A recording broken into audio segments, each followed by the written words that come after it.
आज की class 1 start करते हैं। पहले गुरुदेव को प्रणाम। नमः ओम विष्णु पादाय श्री रूप प्रियात्मने श्रीमते भक्ति स्वरूप गोस्वामी नामी भागवतवाणी सुधा प्रचार्य मुदितात्मने वात्सल्य श्रीलेना सर्वानंद विदायिने। ओम अज्ञान तिमिरान्धस्य ज्ञानञ्जनं शलाकाय चक्षुरुन्मीलितं येन तस्मै श्री गुरवे नमः। श्री चैतन्य मानवभीष्टं स्थापितं येन भूतले स्वयं रूपा कदामहं ददति स्वापदान्तिकम्। जय श्री कृष्ण चैतन्य प्रभु नित्यानंद श्री अद्वैत गदाधर शिवासादि गौर भक्तवृंद। हरे कृष्णा कृष्ण कृष्ण हरे हरे, हरे राम राम राम हरे हरे, हरे कृष्णा कृष्ण कृष्ण हरे हरे, हरे राम राम राम हरे हरे।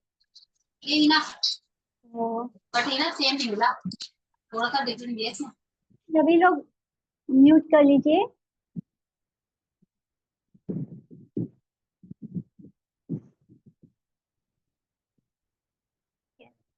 तो हम देखते हैं कि हमारे जीवन में इतने प्रॉब्लम्स हैं कि उनका कोई सॉल्यूशन कभी कभी नजर ही नहीं आता। और लोगों के मन में कभी कभी प्रॉब्लम्स इतने ज्यादा बढ़ जाते हैं कि उनके मन में सुसाइड अटेम्प्ट थॉट्स आने लगते हैं कि बस अब इस जीवन को ही खत्म कर ले तो इस सारे प्रॉब्लम से मुक्ति मिल जाएगी। बट क्या प्रॉब्लम्स इस तरह खत्म होते हैं? बिल्कुल नहीं। तो आते कहाँ से है ये प्रॉब्लम?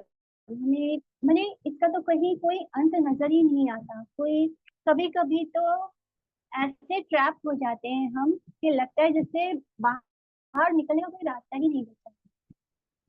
वही जैसे कुछ लोग लोन ले लेते हैं। लोन लेने के बाद उनको लगता है कि हाँ, क्योंकि उनका बिजनेस अच्छा कर रहा है तो उनको लगता है कि हाँ हम चुका लेंगे उस लोन को। पर क्या होता है, एक लोन लेके लेकिन पता नहीं अचानक क्या होता है कि बिजनेस जो बहुत अच्छा प्रॉस्पर कर रहा था वो अचानक ही डूबने से लगता है। फिर उस लोन को चुकाने के लिए हम एक और लोन ले, फिर इस तरह उस लोन को चुकाने के लिए, क्योंकि बिजनेस आगे बढ़ता है नहीं। तो ये सब क्यों होता है? क्यों इतने ढेर सारे प्रॉब्लम्स का सामना हम करते हैं? कहाँ से आते हैं ये सारे प्रॉब्लम्स जिनका कोई अंत हमें नजर ही नहीं आता? और ये इसका मूल कारण क्या है? हमें उस को रूट से खत्म करना है। वो जिस वजह से ये प्रॉब्लम्स आ रहे हैं उसकी जड़ तक जाना है और उसे वहां से खत्म करना है। तभी हमारा जो एटीट्यूड बदलेगा, जब हमारी सोच बदलेगी, तब ये प्रॉब्लम्स कहीं ना कहीं खत्म होते हमें नजर आएंगे। तो इनका मूल कारण क्या है? ये है हमारे अंदर की जो कामनाएं हैं, वासनाएं हैं, डिजायर्स हैं। जो हमें गुस्सा आता है, बहुत गुस्सा आता है। क्यों आता है? जब हमारी इच्छा पूरी नहीं होती तब क्या होता है, हमें क्रोध आने लगता है, हम गुस्सा होने लगते हैं। टेम्पर टेंट्रम जिसे कहते हैं कि अचानक से इवन स्कूल गोइंग बॉयज होते हैं, बच्चे होते हैं, गर्ल्स होती हैं जो 15 अपने टीन एज में होते हैं, जरा जरा सी बात पर उनका गुस्सा एकदम जूते उठाकर फेंकना, या कोई भी चीज हाथ में पकड़ लो तो उसे उठाकर फेंक देना। तो ये क्या होता है? ये गुस्सा होता है, ये क्रोध होता है। ये कहाँ से अचानक बच्चों के अंदर कहाँ से आ जाता है पता नहीं चलता। अभी यस्टरडे न्यूज में भी हमने देखा कि कैसे एक बच्चे ने दूसरे बच्चे को पे चाकू से ही घोंप दिया। यानी इतना छोटा बच्चों के जीवन में भी कितने मैंने किस तरह हद तक वो भी वॉयलेंट होते जा रहे हैं। उनके अंदर कहाँ से इतना गुस्सा आ रहा है? The next third thing is greed, लालच। हमारे अंदर जितना लालच आता जाएगा चीजों को लेकर, मटेरियल चीजों को लेकर, वो हमारे अ, हमें कहीं भी उसका अंत नहीं होगा। यानी हम और भी ज्यादा डिजायर्स हमारे अंदर बढ़ाता जाएगा। ये लालच हमारे अंदर इच्छाओं को और बढ़ाता जाएगा। And when the desires are not fulfilled, जब हमारी इच्छा पूरी नहीं होती तब क्या होता है? गुस्सा आता है। और फिर इल्यूजन, यानी हम जैसे कोई रेनबो हो, जैसे इंद्रधनुष। तो दूर से इंद्रधनुष बहुत सुंदर लगता है, लेकिन अगर हम उसे पकड़ने की कोशिश करेंगे, यहाँ खड़े होके देखते हैं सामने तो इंद्रधनुष दिखाई देता है, लेकिन जिस जगह पर हमें इंद्रधनुष दिखाई देता है, अगर हम उस जगह को पहुंच भी जाएं तो भी इंद्रधनुष हमें कहीं नहीं मिलेगा, कहीं दिखेगा भी नहीं। तो ये माया हमें किस तरह उलझाती है इस संसार में। प्राइड यानी हमारा अहंकार, हमें हमारे पास जो मटेरियल पोजीशन होते हैं उसके लिए हमारे अंदर कितना अहंकार होता है। एक जरा सी चीज के लिए भी हम जैसे अगर कोई हम जॉब कर रहे हैं, अचानक से हमें हमारी सैलरी बढ़ जाए तो अचानक ही हमारे अंदर गर्व जैसे भावना आ जाती है। तो ये प्राइड भी हमारे इस प्रॉब्लम का कारण है। और फिर एनवी तो होता ही है, यानी एनवी एक ऐसी चीज है जिससे हम में से कोई भी बचा हुआ नहीं है। हम ऊपर से कितना भी सुखी होने का ढोंग करें, जैसे कोई अगर आकर अपनी कोई खुशी की बात शेयर कर दे कि हाँ मेरी कोई प्रमोशन हो गया या मैं यहाँ जा रहा हूँ, विदेश जा रहा हूँ घूमने, मैंने कुछ भी, तो सामने से तो हम उसके खुशी में शामिल हैं ऐसे दिखाते हैं, किंतु एक्चुअली में हमारे हृदय में क्या हो रहा है कि हमें कोई खुशी नहीं हो रही। हम दिखा रहे हैं कि हम खुश हैं, कि आप हम उनको कांग्रेस भी कर लेते हैं, पर किसी ने नई गाड़ी खरीद ली, हम ऊपर से क्योंकि हमारी गाड़ी अब पुरानी हो जाएगी, उसकी गाड़ी नहीं है, उसने बड़ी गाड़ी ले ली हमसे, तो क्या होगा, जलन और ईर्ष्या हमारे अंदर घर करना लगता है। तो इंटरनली हम खुश नहीं है, बाहर से हम खुश दिखा रहे हैं। तो इस तरह लोग हमेशा अपने प्रॉब्लम्स को कंप्लेन करते रहते हैं कि हमें प्रॉब्लम है। जैसे कि कोई किसी को थैंक यू भी बोल दे तो हम ये नहीं कहते you are welcome, what we generally say आजकल, नो प्रॉब्लम। यानी हमने कुछ किया और किसी ने हमें थैंक यू बोला तो हम खुश नहीं है, हम कहते हैं नो प्रॉब्लम। यानी हमें हर चीज से ही प्रॉब्लम होने लगती है। एक स्टेज ऐसा आ जाता है कि हम अपने लिए अगर प्रॉब्लम्स के बोझ से ऐसे दब जाते हैं कि अगर हमें छोटा सा कुछ काम भी घर में करना हो तो वो भी हमें प्रॉब्लम या बर्डन जैसे लगने लगता है। जैसे कि अगर हमने एक ग्लास दूध पी लिया और अगर हम उसको धोने तक में भी हमें ऐसे लगता है कि कुछ बहुत बड़ा काम कर रहे हैं, बिकॉज हम अंदर से इतने भर चुके हैं प्रॉब्लम्स के चक्कर में, हमारे अंदर हर चीज को लेकर इतना प्रॉब्लम हो गया है कि छोटी छोटी चीज भी हमें परेशान करने लगती है, वो भी हमें बड़ी सी प्रॉब्लम लगने लगती है। तो ये प्रॉब्लम क्यों आता है, क्योंकि हम अपने जो अपना जो नॉर्मल नेचुरल स्टेट एक्टिविटी है उसको छोड़कर हम एक आर्टिफिशियल लाइफ को जी रहे हैं। जैसे कि हम जैसे कोई छोटा सा बच्चा हो, अगर उसे हम स्कूल भेजते हैं तो वो नहीं जाना चाहता। एक बच्चे को क्या अच्छा लगता है, खेलना कूदना लगता है, वो उसका नेचुरल एक्टिविटी होता है। माँ उसे थप्पड़ वगैरह लगा कर कैसे भी करके उसको स्कूल बस में चढ़ा देती है, क्योंकि क्यों उसे थप्पड़ लगाना पड़ता है, क्यों उसे खींच कर ले जाना पड़ता है स्कूल बस तक, क्यों उसे धकेल के अंदर स्कूल बस में चढ़ाना पड़ता है, क्योंकि वो बच्चे का नेचुरल एक्टिविटी नहीं है, उसे वो चीज अच्छी नहीं लगती। एक बच्चे को खेलना कूदना अच्छा लगता है। तो जब हम अपनी नेचुरल एक्टिविटी को छोड़कर कुछ आर्टिफिशियल करने की कोशिश करते हैं तो हम प्रॉब्लम में ट्रैप हो जाते हैं। एक जैसे कि माता पिता को बच्चों को ये नहीं बोलना पड़ता है कि तुम जाओ जाकर खेलो, लेकिन स्कूल भेजने के लिए बहुत ज्यादा उनको प्रेशर करना पड़ता है, बहुत बोलना पड़ता है, पढ़ाई करने के लिए बार बार बोलना पड़ता है कि उनको बैठो अपना होमवर्क करो। तो ये सारी चीजें हमारी नेचुरल एक्टिविटी नहीं है। हमें एज अ जीव आत्मा, जो हम जो आत्मा है वो हमेशा खुश आनंद में रहना चाहते हैं, बिकॉज हम कृष्णा के अंश हैं। एंड जैसे कृष्ण हमेशा खुश रहते हैं, खेलते कूदते रहते हैं, उस तरह ही हमारा भी स्वभाव है। इसलिए हम जो भी चीज आउट ऑफ द वे जाके करने की कोशिश करते हैं उससे हमें सुख नहीं मिलता, और उसको करते वक्त हमें प्रॉब्लम फेस करनी होती है। हम इटर्नली क्या है, कृष्ण के दास हैं और इस चीज को हम भूल चुके हैं। तो मैंने इस वीक 7 श्लोका करवाए हैं, तो वो मैंने एक पैटर्न में कराया था और मैंने कहा भी था कि मैं उन्हें एक्सप्लेन करते जाऊंगी। तो वो इस तरह इस जगह से मैं एक्सप्लेन भी करते जाऊंगी कि क्यों हम अपने आप को आर्टिफिशियल चीजों में, इस मटेरियल वर्ल्ड में ट्रैप क्यों पाते हैं, और क्यों हम इस प्रॉब्लम्स को, इतने ढेर सारे प्रॉब्लम्स को फेस करते हैं। जैसे पहला श्लोक मैंने कराया था वो क्या था, चला जा नौ लक्ष्यानि स्थावर लक्ष्य विमशत, यानी there are 84 lakh species, 84 lakh योनि है जिनसे हम जीवात्मा को गुजरना पड़ता है और उसके बाद जाकर हमें मनुष्य देह प्राप्त होता है। ये पूरा ग्रेजुअल प्रोसेस होता है कि हमें सब 84 लाख स्पीशीज में से गुजरना है और उसके बाद जाके हमें एक मानव देह प्राप्त होता है। और उस मानव देह को प्राप्त करने के बाद हम क्या करते हैं, हम इसी संसार में सब कुछ भोगने शुरू कर देते हैं। हम चाहते हैं कि हम जो एनिमल लाइफ में कर रहे थे, हम उसी वही सब कुछ ह्यूमन लाइफ में भी करना चाहते हैं। हाँ, हम लोग ये नहीं पूछते कि हम इस संसार में क्यों आए, हम कोई क्वेश्चन भी नहीं करते।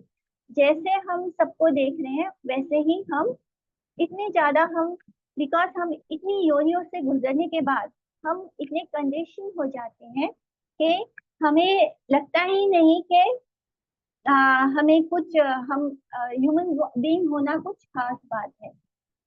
बहुत सारे स्टूडेंट्स नए हैं तो उनको नहीं पता कि ये 84 लाख योनि क्या है।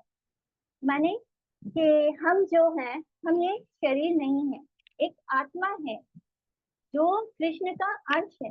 और बिकॉज हमारे मन में कुछ इच्छाएं हैं भोगने की, संसार को भोगने की, कृष्ण को हम कृष्ण के पास, कृष्ण को जैसे हम देखते हैं कि वो एंजॉय करते हैं, तो जो हमें उनकी तरह भोग करने की लालसा होती है, जिसके कारण वो चीज गोलोक में पॉसिबल नहीं है।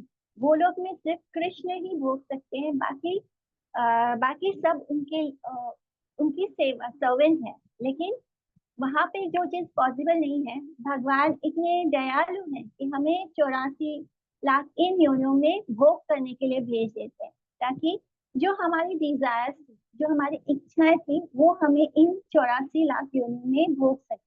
तो इसी तरह जो जल में रहने वाले जन स्पीशीज है वो 9 लाख, जो स्थावर है यानी जो प्लांट्स है वो 20 लाख है। टावर में प्लांट्स और माउंटेन्स भी आते हैं। तो ऐसे वो भी यानी उनके अंदर भी जीवात्माएं हैं। हमें ये नहीं सोचना है कि ये पत्थर है, ये पेड़ है, दे ऐसा कि उनके अंदर कोई प्राण नहीं है। उनके अंदर भी प्राण है। पहाड़ जो है वो समय के साथ आगे आगे ऊंचा ऊंचा होता जाता है। वो कैसे पॉसिबल, जब तक उसके अंदर जीवात्मा ना होगी तो कोई भी चीज में कोई एक्टिविटी इम्पॉसिबल है। जैसे कि हमारे शरीर से जब जीवात्मा बाहर निकल जाती है, तब क्या होता है, ये शरीर खत्म हो जाता है, मर जाता है। यानी हम जो है वो एक्चुअली में ये शरीर नहीं है। हम इसी तरह 84 लाख स्पीशीज में से गुजरने के बाद, यानी 80 लाख स्पीशीज से गुजरने के बाद हमें 4 लाख ह्यूमन बॉडी में स्पीशीज है। उस 4 लाख ह्यूमन स्पीशीज में से भी बहुत सारे ऐसे हैं ह्यूमन ह्यूमन बींग्स जो कि बिल्कुल भी माने उनके लिए ये पॉसिबल नहीं है कि वो वेदों को पढ़ सके या ग्रंथों को पढ़ सके या कुछ समझ सके। तो ऐसे भी जैसे कि अफ्रीकन में है, अफ्रीका कंट्रीज में एक ऐसे लोग हैं कि उनके लिए इम्पॉसिबल होता है। वो आदिवासी या उससे भी लो कैटेगरी में लोग होते हैं जिनके लिए इम्पॉसिबल होता है कि वो कुछ भी नॉर्मल ह्यूमन बीइंग जैसे हो। तो हम ये समझ सकते हैं कि जो लास्ट में 4 लाख योनियां होती है मानव की, उनमें से भी बहुत कम ह्यूमन बींग्स होते हैं जिनको ये मौका मिलता है कि वो कुछ पढ़ सके, समझ सके। और वो भी उनमें से भी जो भारत भूमि में जन्म लेते हैं, उनके लिए ही ये पॉसिबल है कि वो वेदों को पढ़ सके और वो अपने जीवन को सार्थक कर सके। तो ये बहुत ही लंबा सफर है। जब हम 84 लाख स्पीशीज की बात करते हैं तो वो सिर्फ 84 लाख जन्म नहीं होता है। हर स्पीशीज में इतनी माने अनलिमिटेड वेराइटीज होती हैं। जैसे कि अगर हम एक सब्जी को ले लें फॉर एग्जाम्पल, तो इवन एक सब्जी माने जैसे कि आलू, आलू भी एक वैरायटी नहीं होती है। कोई आलू लाल मिट्टी में होता है, कोई बालू में होता है, कोई काली मिट्टी में होता है, कोई छोटा होता है, कोई बड़ा होता है। तो जब हम अगर आलू भी बनते हैं तो हमें उस आलू में भी बहुत सारे वेराइटीज से गुजरना पड़ता है और तब उस आलू के बॉडी से हमें छुटकारा मिलेगा। इसी तरह जब हम 9 लाख जल में रहने वाले योनियों से गुजरते हैं, तो हर एक योनि में भी बहुत ढेर सारे अनगिनत वेराइटीज होते हैं। उन सब वेराइटीज से गुजरने के बाद दूसरा बॉडी प्राप्त होगा। तो इस तरह हमें अनलिमिटेड बर्थ लेने पड़े हैं, तब कहीं जाके शायद हम अपने आप को बहुत फॉर्चुनेट समझें कि हम भारत भूमि में आते हैं, जन्म लेते हैं, एंड देन हमें ये समझ आता है कि हमें इसमें भी भारत भूमि में जन्म लेने के बाद भी लोग पिछले की तरफ नहीं मुड़ते हैं। बहुत कठिन होता है उनके लिए, किसी के लिए भी। जैसे मंदिर में लोग आते हैं तो वो जल्दी हरे कृष्णा भी नहीं बोलते। उस हरे कृष्णा मुख से निकलने के लिए भी हमें बहुत सुकृति की जरूरत होती है। यानी यही सुकृति पाने के लिए हम ग्रुप में रोज श्लोका करते हैं, ताकि हमें इतनी सुकृति मिले कि हम अपने मानव जीवन को सार्थक कर सके, हम इस लायक हो सके कि समझ सके कि हमने इस शरीर को क्यों धारण किया, क्यों हम इतने सारे ऐसा ब्रह्मांड भारी अनंत जीवगण 84 लाख योनि ते कराए ब्रह्मण्य ने, इतने इस पूरे कॉस्मोस में अनंत जीव हैं और वो किस में भ्रमण कर रहे हैं? 84 लाख योनियों में भ्रमण कर रहे हैं। बार बार जन्म लेना, बार बार मरना, पुनरअपि जननम पुनरअपि मरणम पुनरअपि जननी जठरे शयन, यानी बार बार माता के गर्भ में जाना। हम सब चाहे कोई भी बॉडी में जन्म ले लें, किसी भी बॉडी में जन्म ले लें, चाहे वो कैट का हो, चाहे वो डॉग का हो, चाहे एलिफेंट का हो, चाहे इंसेक्ट का हो, चाहे चीटी हो, चाहे वायरस हो, चाहे बैक्टीरिया हो, हमें हर बॉडी में माता पिता मिलते हैं, क्योंकि बिना माता पिता के हम कोई भी नया शरीर नहीं धारण करते। तो इस तरह जब हम बोलते हैं कि पुनरअपि जननी जठरे शयनम, यानी बार बार जननी यानी माता के गर्भ में, जठरे शयनम माता के गर्भ में हमें सोना पड़ता है। क्यों? क्योंकि हम इन 84 लाख योनियों में भ्रमण कर रहे हैं, और ये सिर्फ 84 लाख योनियों में हम अनंत जीवन भ्रमण कर रहे हैं। यानी हम इतने वेराइटीज में से गुजर रहे हैं कि ये सिर्फ 84 लाख बार जन्म लेना नहीं होता, अनलिमिटेड बार जन्म लेना होता। बहुत कठिन है, बहुत कठिन है कि हमें एक ह्यूमन बॉडी प्राप्त हो, वो भी एक ऐसा बॉडी जिसमें हम कृष्ण को पाने की चेष्टा कर पाए। यानी अभी हम कृष्ण को के बारे में पढ़ पा रहे हैं, यहाँ बैठ के सुन पा रहे हैं, ये पता नहीं हमारे कितनी सुकृति लगी है, तब कहीं जाके हम कृष्ण बोल पाते हैं। तो हम लोग बहुत बार देखते हैं कि हम छोटे बच्चों को भी देखते हैं, उनके हाथ में प्रसाद देते हैं, बोलते हैं हरे कृष्णा बोलो, हरे कृष्णा बोलो, पर नहीं निकलता। एंड वहीं पे दूसरे बच्चे आते हैं जो उनसे भी उम्र में छोटे होते हैं, उनको हरे एक बार बोल तो 10 बार वो बोलेंगे कि हरे कृष्णा हरे कृष्णा हरे कृष्णा। तो ये क्या होता है? ये सुकृति होती है। एक हम इस छोटे से एग्जाम्पल से ही समझ पाते हैं कि जब तक सुकृति ना हो, हमारे मुंह से कृष्ण का, राधा का, राधा रानी का कभी भी गलती से भी नाम नहीं निकलता। तो इसलिए हमें मंदिर जाते रहना चाहिए, भगवान को भोग प्रसाद, भक्तों से मिलना, भक्तों की सेवा करना, ये हमें करते रहना चाहिए। इससे हमारे अंदर हम सुकृति इकट्ठा करते हैं, जिससे कि हमें कृष्ण तक पहुंचने में आसानी होती है। इट इज लाइक अ सीढ़ी है जो हमें कृष्ण तक पहुंचने के लिए जरूरी है कि हमारे पास सुकृति हो, तभी हम किसी वैष्णव से मिल पाएंगे, उनसे हरि कथा सुन पाएंगे। तो इसलिए सुकृति रुकनी नहीं चाहिए, और आप लोग भी श्लोका रोकना नहीं, करते रहना ग्रुप में। तो पुनरअपि जननम पुनरअपि मरणम पुनरअपि जननी जठरे शयनम, यह संसार है बहु दुष्टार है, बहुत खराब संसार है। इसलिए तो हम डेली लाइफ में इतनी प्रॉब्लम्स फेस करते हैं। कृपा अपारे पाही मुरारे, जब तक मुरारी हमें कृपा नहीं करेगा तब तक हमारा कुछ नहीं हो सकता। हम इस मुश्किल से, इस परेशानियों से बाहर नहीं निकल सकते। तो इसी तरह जन्म कर्म च मे दिव्यम, तो भगवान क्या बोलते हैं कि जन्म कर्म च मे दिव्यम एवं यो वेति तत्पथा, जो मुझे जान लेता है उसे कभी भी दोबारा जन्म नहीं लेना पड़ता। पुनर्जन्म नेति मामेति, तो अर्जुन।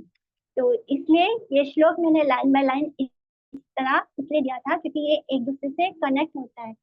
कि जब तक हम ये नहीं समझ पाते कि कितने मुश्किल से, कितनी कठिनाई से, कितने बार हमें माता के गर्भ में जाना पड़ता है। और अ, श्रीमद् भागवतम में आता है कि कैसे कपिल मुनि बताते हैं माता अब देवहूति को कैसे बताते हैं कि कैसे माता के गर्भ में रहना कितना कठिनाई है, कितना मुश्किल है। एक बालक को 9 महीने तक जब माता गर्भ में रखती है, तब वो उसके लिए वो बहुत ही कठिन सफर होता है। वो 9 महीने उसको इतने कंजेस्टेड होकर उल्टा रहना पड़ता है। उसके जैसे ही जो माँ खाती है, अगर उसने कच्चा खट्टा या तीखा कुछ खा तो वो बच्चे का स्किन जलता है अंदर। उसको यूरिन और फिर उसके बीच में रहना पड़ता है। तो ना वो हिल सकता है, ना वो कुछ कर सकता है। मैंने जस्ट इमेजिन, आपको किसी ने एक गोनी में घुस दिया और उसको ऐसे टाइटली बांध दिया, एंड आप कुछ नहीं कर सकते, आप सफोकेशन होगा, आपको कैसे लगेगा। तो इस तरह बच्चे जब माता के गर्भ में होता है तो क्या करता है, कृष्ण को प्रार्थना करता है, कुछ बोलता है कि जब आप मुझे इस यहाँ से बाहर निकालोगे, इस नर्क से, it is just like a hello.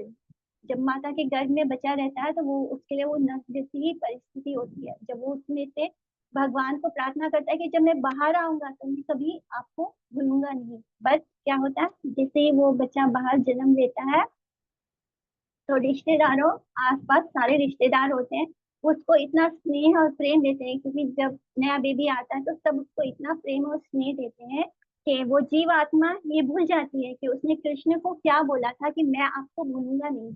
And यही शुरुआत है हमारे सब प्रॉब्लम की, कि हम कृष्ण को भूल जाते हैं।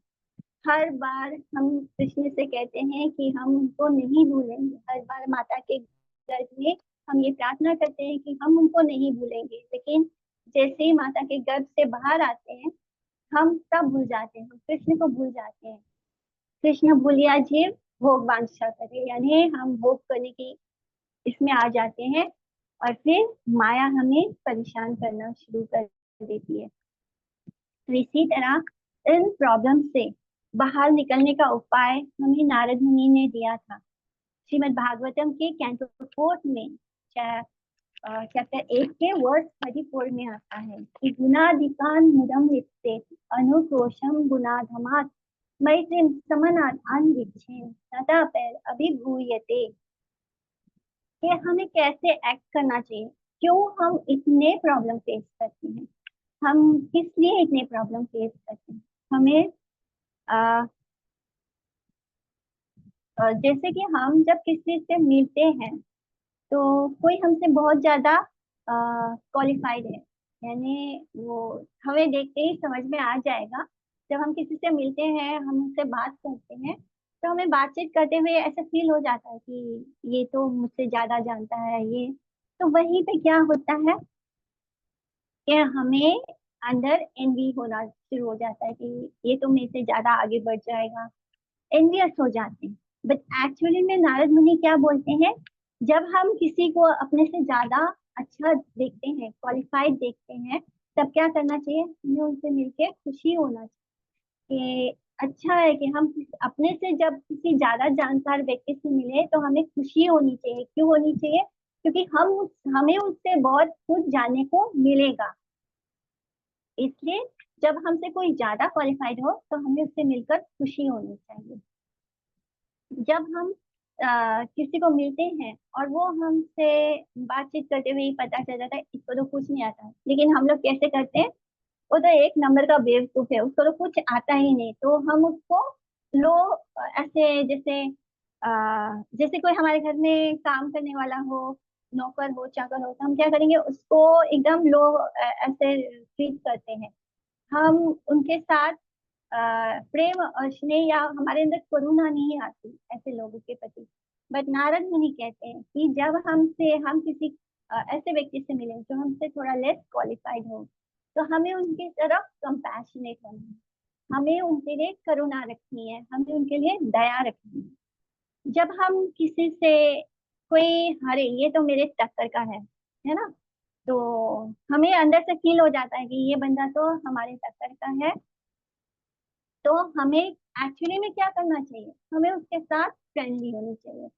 नारद मुनि कहते हैं कि हमें उस व्यक्ति के साथ फ्रेंडली होना चाहिए जो बिल्कुल हमारे जैसा हो लेवल में, जिसके क्वालिफिकेशन हमारे जैसे हो, मैच करते हो। किंतु हम क्या करते हैं, हम उनके साथ कंपटीशन करने लगते हैं।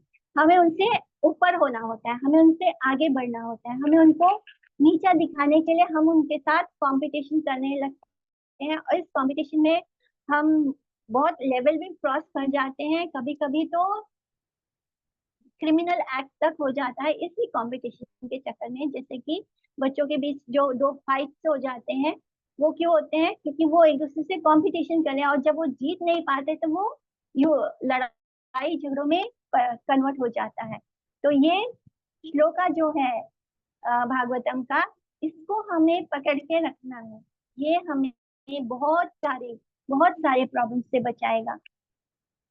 जब भी हम अपने से बड़े या क्वालिफाइड व्यक्ति से मिले तो हमें प्लीज होना चाहिए, खुशी होनी चाहिए। ये खुशी दिखाना नहीं है, ये खुशी इंटरनली होनी चाहिए कि यस, भगवान ने हमें किसी ऐसे क्वालिफाइड व्यक्ति से मिलवाया है जिससे मिलकर हम उनसे बहुत कुछ जान पाएंगे। ठीक है।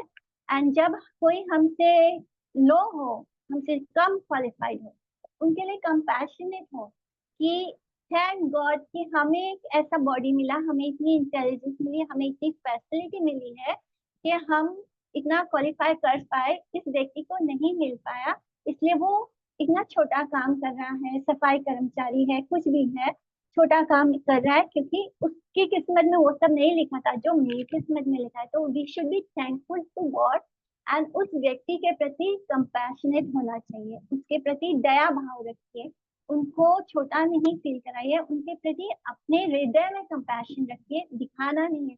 बहुत लोग क्या करते हैं, सिर्फ दिखावा करते हैं कंपैशन, इंटरनली वो उनको छोटा ही मानते हैं।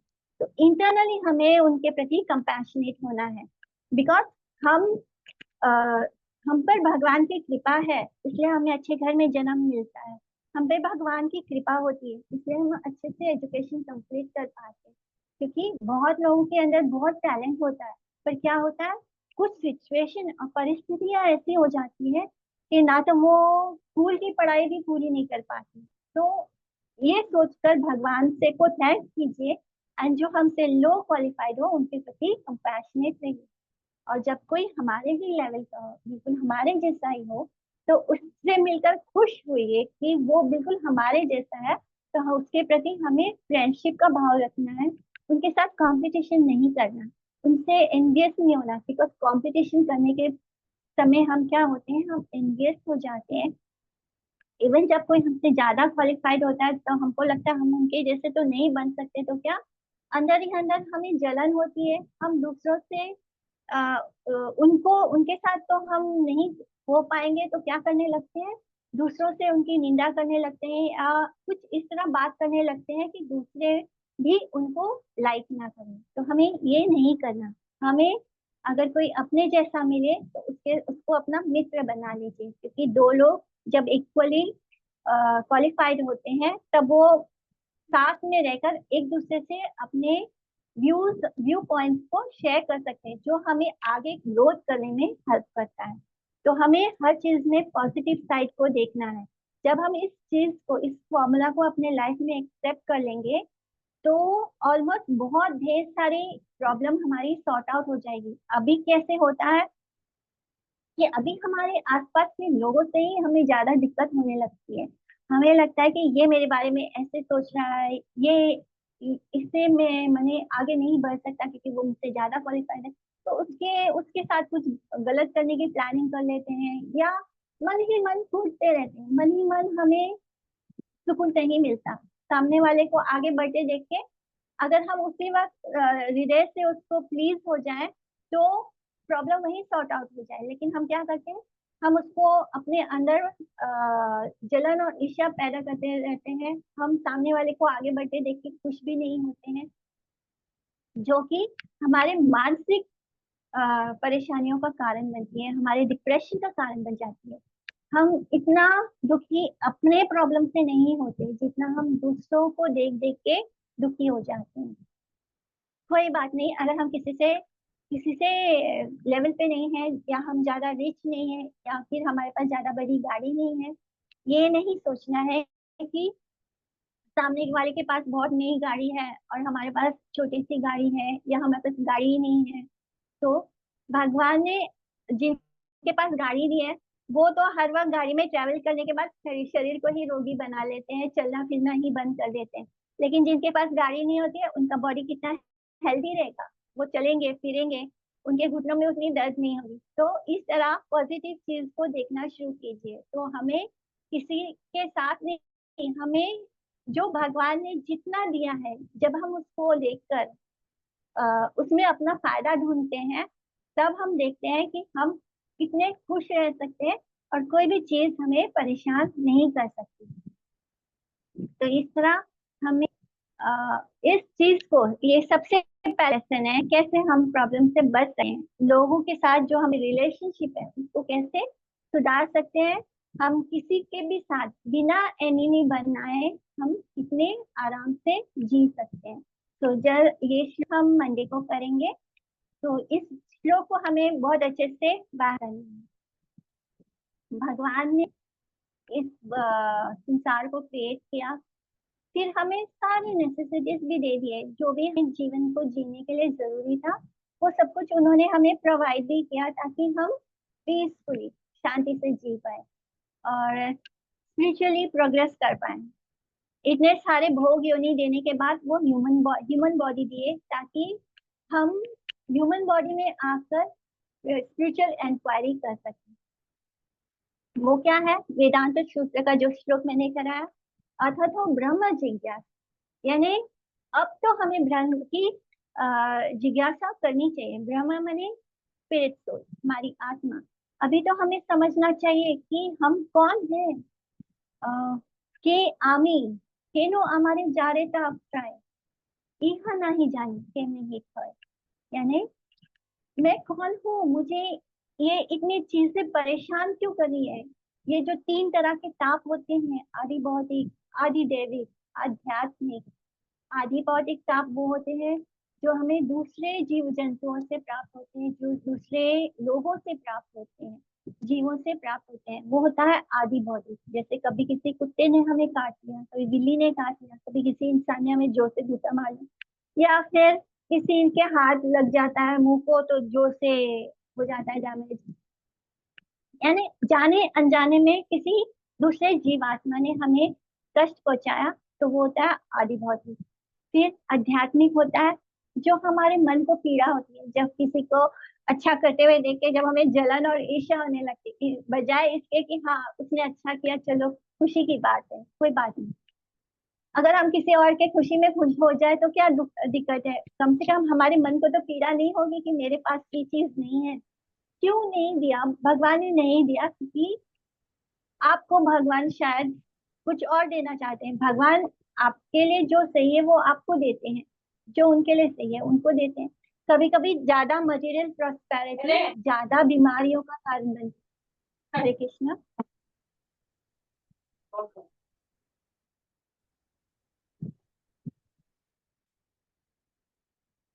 हम देखते हैं ना, बहुत लोगों के पास बहुत धन लक्ष्मी संपदा होता है, लेकिन फिर भी कहीं ना कहीं वो धन वो लक्ष्मी भी उनके कुछ प्रॉब्लम्स को सॉल्व नहीं कर पाती। जैसे अभी हमने अंबानी के शादी देखी है, तो वो उनके हेल्थ कितनी प्रॉब्लम है कि उनके पास इतनी धन संपदा है, लेकिन वो अपने बेटे का कोई इलाज नहीं कर सकते, यानी उसका कोई इलाज ही नहीं है, वो जीवन भर बीमार ही रहेंगे। तो इस चीज को भी देखना सीखिए। ये नहीं कि धन संपदा होने से आप सुखी हो जाएंगे, बिल्कुल नहीं हो सकते, कभी भी नहीं हो सकते। आप चाहे कितने भी महंगे कपड़े पहन ले, शरीर तो हम सबका एक जैसा ही है, चाहे वो गरीब का हो चाहे वो अमीर का हो। शरीर जो है वो सभी का एक जैसा है, सबको एक ही तरह रोग होगा, सबकी सब बीमार होने वाले हैं, सब रोगी होने वाले हैं।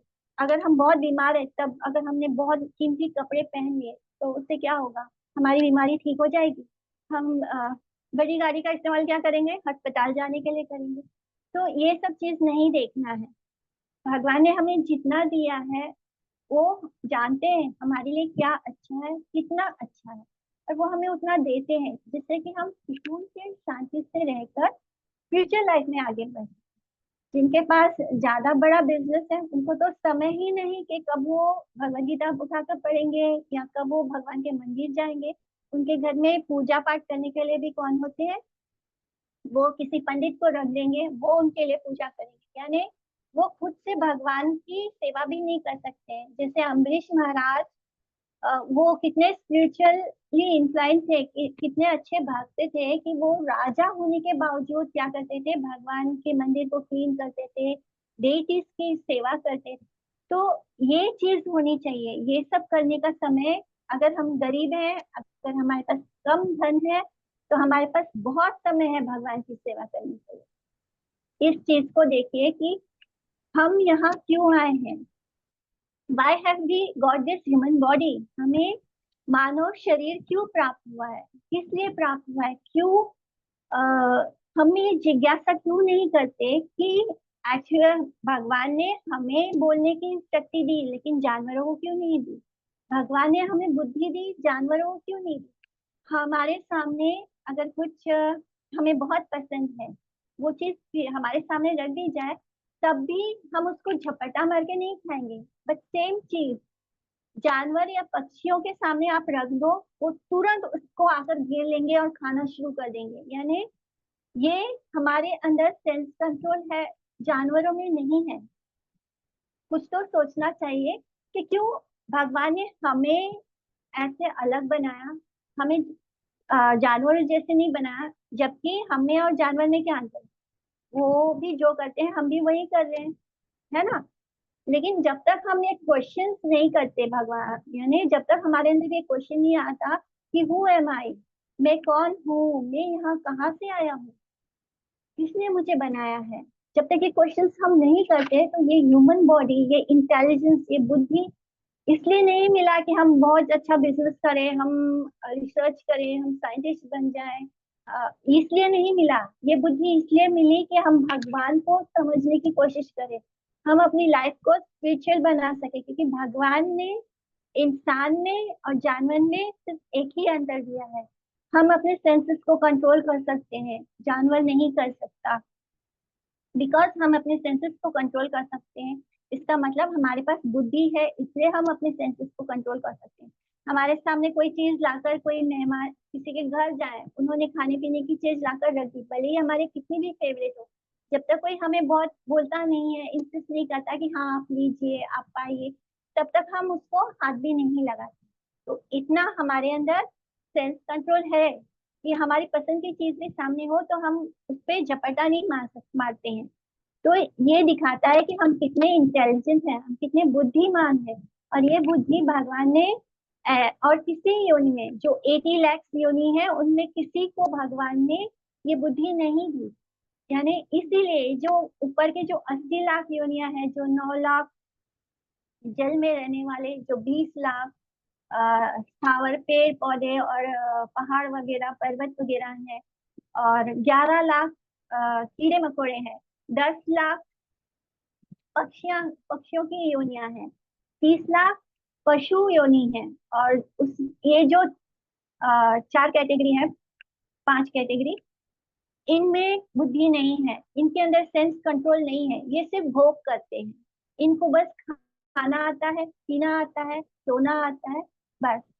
यानी ये जो है, इनके अंदर कोई समझदारी नहीं है। ये नहीं सोच सकते कि मैं ये शरीर नहीं हूँ। ये जानवरों को नहीं समझ में आता, उनके अंदर सेंस कंट्रोल नहीं है। लेकिन हमें समझ में आता है, हम देख पाते हैं कि जब आत्मा शरीर से निकल जाती है तो ये शरीर मरा हुआ होता है।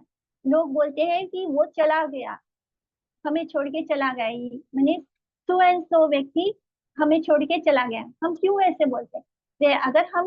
अगर हम शरीर होते तो हम सामने पड़े हुए हैं, मरा हुआ सामने पड़े हुए हैं, हम क्यों नहीं बोलते कि यही था, यही था। ऐसे नहीं बोलते, हम बोलते हैं कि शरीर में जो था रहने वाला व्यक्ति वो उसको छोड़ के चला गया। दिस ओनली प्रूव दैट हम ये शरीर नहीं, हम आत्मा है। तो वेदांत सूत्र हमें यही सिखाता, जो ये श्लोक है, श्लोक नंबर 1, अथा तो ब्रह्म जिज्ञासा। तो ये जिज्ञासा करने की क्षमता सिर्फ मानव मनुष्य देह में है। हम मानव में ही है ये जिज्ञासा करने की क्षमता। जानवर नहीं कर सकते। जानवर तो भोग योनि है, वो सिर्फ भोग करते हैं। क्योंकि हमारे अंदर भोग करने की इच्छा थी, तो ये जो 80 लाख योनियां हैं, ये भोग योनि, तो इसमें हम भोग करते हैं।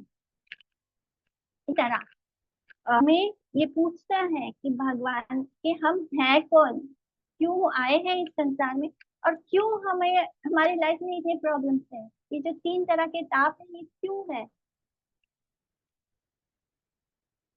तो ये ताप हमें क्यों परेशान करते हैं। तो ये क्वेश्चंस हमें करना है, हमें जिज्ञासा करनी है, हमें पूछना है अपने आप से कि क्यों हम इस संसार में आए हैं, हमारी क्या गलती है, हम क्यों बूढ़े होते हैं, हम क्यों रोगी होते हैं, क्यों हमारी लाइफ में इतनी प्रॉब्लम्स आती है, जबकि हम प्रॉब्लम्स नहीं चाहते। हम तो हर काम अच्छे के लिए करने जाते हैं, पर रिजल्ट बुरा क्यों होता है। क्यों हम ये क्वेश्चन नहीं करते हैं। क्यों हम भगवान को नहीं पूछते हैं कि हम बुरे क्यों हो रहे हैं, हम बीमार क्यों हो रहे हैं। कोई भी नहीं चाहता वो बुरा हो जाए, कोई नहीं चाहता कि वो बीमार हो। बिकॉज हम बीमार नहीं होते, हम बूढ़े नहीं होते। ये सब कुछ इस शरीर में हो रहा है, हम में नहीं हो रहा। Because we are soul.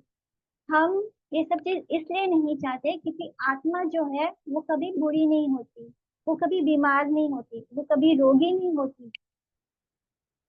यानी वो कभी उस, उसको इस शरीर से जुड़ी किसी चीज से फर्क नहीं पड़ता। वो भगवान की तरह है, सच्चिदानंद भगवान है, जैसे हमेशा प्रसन्न रहते हैं, वो भी प्रसन्न रहना चाहती है। लेकिन जब हम भोग करने चलते हैं, जब हम इस मटेरियल वर्ल्ड में भोग करने चलते हैं, तब क्या होता है, आत्मा अपने स्वभाव से विपरीत चल रही है। तो यही होता है जब बच्चों को हम स्कूल भेजने की कोशिश करते हैं, वो स्कूल नहीं जाना चाहते, लेकिन उन्हें वो खेलने के लिए हमें नहीं बोलना पड़ता, खेलना उनका नेचुरल। इसी तरह आत्मा का जो नेचुरल स्वभाव है वो ये है कि वो भगवान की सेवा करना चाहता है, वो कृष्ण के पास रहना चाहता है, कृष्ण की सेवा करना चाहता है। इसलिए बहुत सारे लोग जब मंदिर आते हैं, बस थोड़ी देर के लिए बैठते हैं, तो भी उनको सुकून मिलता है। क्यों मिलता है सुकून, क्योंकि यही हमारा असली स्वभाव है। हम अपने स्वभाव के विपरीत जा रहे हैं और संसार में सुख भोगने की कोशिश कर रहे हैं। हम सोचते हैं कि हमने बहुत नए नए कपड़े खरीदेंगे तो हम हैप्पी हो जाएंगे, हम बहुत अच्छी गाड़ी खरीदेंगे तो वो खुश रहेंगे। हमारे पास गाड़ी नहीं है इसलिए हम दुखी है, जब हमारे पास बड़ी गाड़ी होगी तो हम सुखी हो जाएंगे। नहीं होता, क्योंकि ये सब इस संसार की हर चीज जो है वो आर्टिफिशियल है। जो आ, आत्मा का जो स्वभाव है वो क्या है, वो भगवान का नित्य दास है। एंड जब हम भगवान के इस बात को नहीं जानना चाहते, हम इस बात को नहीं मानते, तब हम प्रॉब्लम्स ही प्रॉब्लम्स फेस करते हैं। बिकॉज हम सुख को वहां नहीं खोज रहे जहाँ वो है।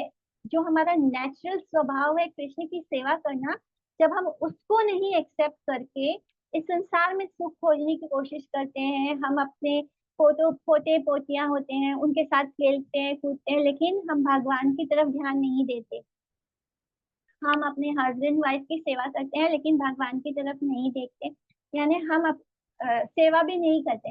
हस्बैंड वाइफ से एक्सपेक्ट करती है, वाइफ हस्बैंड से एक्सपेक्ट करती है, माता पिता बच्चों से एक्सपेक्ट करते हैं, बच्चे माता पिता से एक्सपेक्ट करते हैं, दादा दादी अपने पोते पोतियों से एक्सपेक्ट करते हैं, पोते पोती दादा दादी से एक्सपेक्ट करते होंगे। हमारे अंदर सेवा का भाव है ही नहीं, हम एक्सपेक्टेशन के लेवल पर जीते हैं। एंड जब वो एक्सपेक्टेशन पूरी नहीं होती तो हम कहते हैं कि हमारी लाइफ में प्रॉब्लम्स हैं, बहुत प्रॉब्लम्स हैं। हम बिजनेस करते हैं, किसके लिए करते हैं, हस्बैंड जब बहुत लोन भी ले लेते हैं, बिजनेस करते हैं, वो किसके लिए करते हैं, अपने घर परिवार को चलाने के लिए। तो ये सब क्यों होता है, हम इसमें क्यों जंजाल में क्यों फंसते हैं, क्योंकि हम भगवान की सेवा छोड़ दिए और संसार की सेवा करते हैं। तो इसलिए एक के बाद एक हमारे लाइफ में प्रॉब्लम आती जाती है। तो इस प्रॉब्लम से बाहर निकलने का यही तरीका है कि हम भगवान की आराधना करें, सेवा करें। और भगवान की सेवा करने के लिए सबसे अच्छा तरीका होता है जो भगवान के शुद्ध भक्त होते हैं उनकी सेवा करें। तो ये तो सोल्यूशन है, लेकिन इस सोल्यूशन तक हम कैसे पहुंचे? एक दिन अचानक में हमारे अंदर भगवान के प्रति प्रेम नहीं जागृत होगा। तो ये जो हमारे अंदर कामनाएं हैं, लस्ट है, मोह है, ये कैसे खत्म होगा? तो हमें लस्ट से पहले ऊपर उठना है। हमें लस्ट को, डिजायर्स को, लस्ट मनी होता है हमारी वासनाएं, हमारी इच्छाएं, हमारी डिजायर्स, इससे हमें पहले, सबसे पहले इसको ना करना है। डिजायर्स जो होते हैं अ, हमारे अंदर फिजिकल चीजों को एंजॉय करने की, हमारे सेंसेस को एंजॉय करने का जो एक जैसे ही हम जन्म लेते हैं, हमें अपने शरीर को सुख देने वाली चीजें अच्छी लगती है। यानी हम हमें हमारे माता पिता भी ये नहीं सिखाते कि हमें कृष्ण की सेवा करनी है या कृष्ण की पूजा करनी है। तो ऐसे बहुत कम फॉर्चुनेट सोल होते हैं जो जन्म से ही भक्ति में आ जाते हैं। और बिकॉज हमें तो ये सौभाग्य नहीं प्राप्त होता है, तो हम क्या होता है, हम मटेरियलिस्टिक लाइफ को जीने लगते हैं। यानी हमारे आसपास के लोग भी हमें इसमें एनकरेज करते हैं कि हम मटेरियल लाइफ को जिए। और इसके लिए इस सेंस एंजॉयमेंट से बाहर निकलने के लिए ही वर्ण आश्रम सिस्टम को बनाया गया था, जिससे कि हम उसके अंदर रहकर, वन आश्रम में रहकर अपने सेंसेस को भी इंजॉय कर पाए और उसमें से उसको स्पिरिचुअली हम इंक्लाइन होकर भगवान की भक्ति में भी लग पाए। तो ये वन आश्रम सिस्टम था हमारे वैदिक कल्चर में, जिसमें हम हर आश्रम में कुछ समय रहकर उसको भोग कर आगे बढ़ते हैं। जैसे पहला आश्रम ब्रह्मचारी आश्रम होता है, जिसमें हम पढ़ाई करते हैं, शिक्षा ग्रहण करते हैं। उसमें हमें सेंस कंट्रोल करना सिखाया जाता है। हमें सिखाया जाता है कि मेल फीमेल ज्यादा मिक्सअप नहीं होना चाहिए।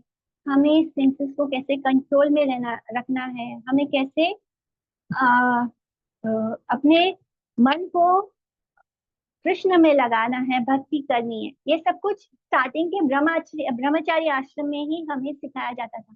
उसके बाद जब हम गृहस्थ आश्रम में प्रवेश करते हैं, तो वो गृहस्थ आश्रम में हमें सिर्फ अपने पार्टनर के साथ ऑनेस्ट होना है। हमें कैसे वैष्णव की सेवा करनी है, कैसे हमें धन अर्जित तो करना है, लेकिन उस धन का एक हिस्सा हमें भगवान की सेवा में भी लगाना है, वैष्णव की सेवा में लगाना है। इससे क्या होता है, ब्रह्म जो गृहस्थ में होते हैं उनके बहुत सारे उनकी पे रिस्पॉन्सिबिलिटी होती है।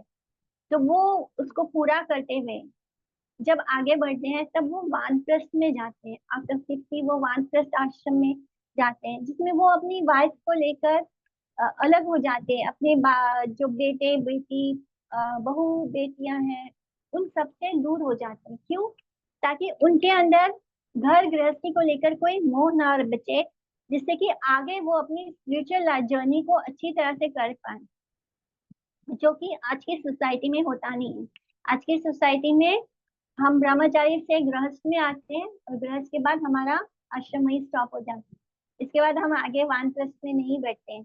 तो इसी तरह वानप्रस्थ आश्रम में वाइफ को लेके जाना होता था, जिससे कि वो दोनों साथ मिलके भक्ति कर पाए, स्पिरिचुअल लाइफ में आगे बढ़ पाए, ग्रंथों को पढ़ पाए। तो ये होता था क्योंकि एकदम से अचानक जो वाइफ है उससे एकदम से अचानक से हम कट ऑफ नहीं हो सकते। तो वानप्रस्थ आश्रम तक वाइफ का साथ होता है।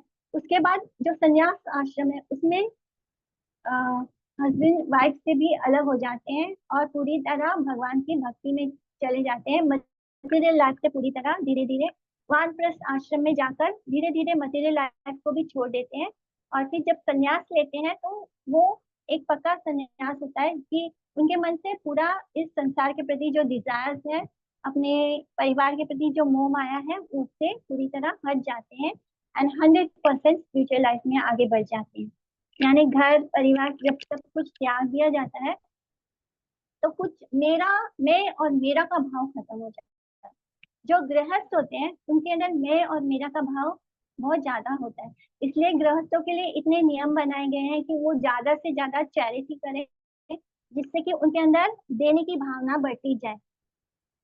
तो ये जो हमारे सोसाइटी में वर्ण आश्रम का जो नियम था वो इसीलिए बनाया गया था, जिससे कि हम धीरे धीरे ह्यूमन कॉन्सेप्शन से बाहर आ सके, हम बॉडीली कॉन्सेप्शन से बाहर आ सके, मटेरियल लाइफ से बाहर आके धीरे धीरे हमारी जर्नी कृष्ण की ओर आगे बढ़ सके। जैसे कि भगवान गीता में भी बोलते हैं कि भोक्तारम यज्ञ तपसम, यानी मैं ही सब चीजों को भोगने, यज्ञ में जो कुछ भी ऑफर होता है उसके भोक्ता कौन है? श्री कृष्ण ही है। तो यज्ञ का मतलब सिर्फ हवन वाला यज्ञ नहीं होता। इस कलयुग में जो यज्ञ है वो है हरिनाम संकीर्तन का यज्ञ। यानी जब हम हरे कृष्णा महामंत्र बोलते हैं, कलयुग में हमारे पास कुछ भी इतने अच्छे हमारे पास हर्ब्स नहीं है, यानी जो हम यज्ञ में इस्तेमाल करने वाले जो हवन सामग्री बोलते हैं, वो अभी बाजार में जो मिलता है वो भी 100% प्योर नहीं होता। उसके लिए बहुत परफेक्शन चाहिए होता है। बट ये जो कलयुग है ये हमें बहुत बेनिफिट देता है कि कलयुग में हमें हवन या ये सब करने की जरूरत नहीं है। हमें एक पैर पे खड़े होके जैसे जैसे हाथ तपस्या करते थे वन में जाके, वो सब करने की जरूरत नहीं है। अपने शरीर को पीड़ा देने की जरूरत नहीं है। हमें डेटी वर्शिप करने के लिए बहुत नियम होते थे, वो भी हमें करने की जरूरत नहीं। अगर हम घर में बस एक फोटो भी रख लें भगवान की, उतना ही काफी है। हमें विग्रह भी रखने की जरूरत नहीं है। हम एक फोटो, जिन लोगों को बहुत बिजी होते हैं वो सिर्फ भगवान की तस्वीर भी रख के भगवान को रोज पूजा अर्चना कर ले, उतना भी काफी है। हमारे लिए कलयुग का नियम है कि हमें हरि नाम करना है, बहुत ज्यादा से ज्यादा भगवान का नाम जप करना है। सिर्फ नाम जप करके हम जो तपस्या है, जो भगवान की पूजा अर्चना है, वो सब का फल प्राप्त कर सकते हैं सिर्फ इस तपस्या, हरि नाम का यज्ञ करने से। इसलिए कलयुग में जो हम हरि नाम जप करते हैं, हरे कृष्णा महामंत्र का चैंटिंग करते हैं, कीर्तन करते हैं मंदिर में जाके हरे कृष्णा महामंत्र का, वो कीर्तन ही यज्ञ है हमारे लिए। हमें और कुछ भी नहीं करना, इसके लिए कोई नियम नहीं है। हम सोते हुए, जागते हुए, यानी चलते फिरते, कुकिंग करते हुए, ड्राइविंग करते हुए, किसी भी वक्त, किसी भी पल हम हरे कृष्णा कृष्ण कृष्ण हरे हरे, हरे राम राम राम हरे हरे, ये इतना सिंपल मंत्र है। इसमें कोई नियम नहीं है, कुछ नहीं है। नियम इसलिए नहीं है कि कलयुग में हमारा आयु बहुत छोटा होता है। हम किसी भी वक्त जा सकते हैं, इस शरीर को त्याग सकते हैं। तो आ, ये जो हरे कृष्णा महामंत्र है, ये इसमें कोई नियम नहीं है। हम अगर इवन हम अगर बाथरूम में है, हम वॉशरूम में है, तब भी हमें हरे कृष्णा महामंत्र का जप कर सकते हैं। हमें कोई पाप नहीं लगेगा, कुछ नहीं लगेगा। हम बहुत इजीली इसको जप कर सकते हैं, एंड कृष्णा ने इसके लिए कोई नियम भी नहीं रखा है। तो कलयुग में हमें जो यज्ञ करना है वो बस हरे कृष्णा महामंत्र का करना है, और कुछ नहीं करना, और कुछ भी नहीं करना। तो ये करने मात्र से हम भगवान को भगवान की सेवा करते हैं। हरे कृष्णा महामंत्र बोलना मात्र ही भगवान की सेवा करना होता है। तो इसीलिए हमें क्या करना है? हमें भगवान की सेवा करनी है, और वो करने के लिए हमें बहुत बहुत ज्यादा डेटी वर्शिप में भी उतना ज्यादा हम परफेक्ट है ही नहीं, तो हम करेंगे कैसे? हम भगवान को बस, जैसे हम एक दूसरे से बात करते हैं, हम भगवान को भी अपना फ्रेंड बना लें, हम उसको उसी तरह, हमें कोई मंत्र नहीं आता, कुछ नहीं आता, देयर इज नो प्रॉब्लम। हम हरे कृष्णा महामंत्र 10 बार बोलेंगे। जब हम भगवान को भोग लगाते हैं 10 बारी हम हरे कृष्णा महामंत्र बोल के भगवान को बस सिंपली बोल दे कि भगवान जी आप पा लीजिए। तो जैसे हम अपने घर में बच्चों को बोल देते हैं, अपने परिवार के सदस्यों को बोलते हैं, बस उतना ही हमारा कम्युनिकेशन हो कृष्ण के साथ, तो हम उनके साथ कनेक्ट हो जाएंगे। और ये कनेक्शन हमें बहुत सारे प्रॉब्लम से मुक्त कर देगा। तो आज के लिए हम यहाँ पे पॉज लेंगे, और फिर अगले हफ्ते हम एंगर के बारे में जानेंगे। तो हमें हमारे अंदर की इच्छाओं को क्या करना है? भगवान को अर्पित करना। अपने अंदर जो भी डिजायर्स आते हैं, जैसे हमें कुछ खाने की इच्छा है, तो हम क्या कर सकते हैं, हम उस चीज को बनाकर भगवान को भोग ऑफर कर दें और भगवान को बोल दें कि भगवान जी पहले आप पा लीजिए, आपके बाद हम आपका प्रसाद पाएंगे। तो ये जो हमारी इच्छाएं हैं वो कहाँ डाइवर्ट हो जाती है, कृष्ण की तरफ। भगवान कैसे बोलते हैं कि अगर हमारे अंदर जो भी करने की इच्छा है, अगर वो तुम मुझे दे दो, तो वो क्या हो जाता है, वो कृष्णा कॉन्शियस होता है। तो हम ये भी जानेंगे कि कैसे हम भगवान को ऑफर करने से, भगवान का नाम लेने से अपने कर्मों को भी कट ऑफ करते हैं। ये जो कर्म होते हैं जिनके कारण हम, हमारे साथ कभी कभी बहुत अच्छा हो रहा होता है, हम सब कुछ बहुत अच्छे से चल रहा होता है, हम बहुत अच्छे से प्लान कर रहे होते हैं, अचानक कुछ हमारे साथ बुरा हो जाता है, और जो हमारी प्लानिंग है वो फेल हो जाती है। ये क्या होता है, ये हमारे प्रारब्ध कर्म है। तो ये प्रारब्ध कर्म को भी हम खत्म कर सकते हैं। हमारी लाइफ अच्छी चलते चलते अचानक क्यों बुरा होने लगता है, तो इसको भी हम जानेंगे अपने नेक्स्ट क्लास में। तो ये जो हमारे अंदर लस्ट है, इसे हमें हमेशा के लिए ना बोलना है। एंड नारद मुनि ने जो हमें फॉर्मूला दिया है कि हम कैसे इंटरपर्सनल रिलेशनशिप डेवलप करते हैं, हम, हमारा जो देखने का नजरिया है उसे बदलना है हमें।